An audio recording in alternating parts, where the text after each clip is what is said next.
बार मैं पड़ गया तो पूरी दिल्ली फूंक दूंगा। বর্তমান সময়ে সাউথ ইন্ডিয়ান সিনেমা দর্শকের কাছে ব্যাপক জনপ্রিয় হয়ে উঠেছে, বিশেষ করে এর অ্যাকশন, রোমান্টিক ও কমেডির কারণে। আজকে আমরা জানতে চলেছি তেরে ইস্ক মে সিনেমার কিছু অজানা তথ্য। এই সিনেমার বাজেট কত, রিলিজ হয়েছে কবে, পরিচালককে, সঙ্গীত পরিচালককে, এমনকি হিট হয়েছে নাকি ফ্লপ হয়েছে, সবই জানাবো আজকের এই ভিডিওতে। সুতরাং ভিডিওটি অবশ্যই শেষ পর্যন্ত দেখুন।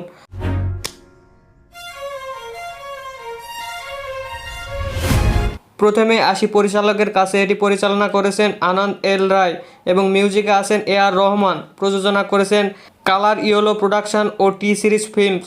অভিনয় করেছেন ধানুষ, প্রীতি শ্যানন, প্রকাশ রাজ সহ আরও অনেকে। এটি 28শে নভেম্বর 2025 সালে হিন্দি ভাষায় মুক্তি পায়। তেরে ইস্ক মে সিনেমার বাজেট প্রায় 85 কোটির মতো। এটি বিশ্বব্যাপী আয় করেছে 148 কোটি। সেই সাথে সিনেমাটি ব্লকবাস্টার উপাধি পায়।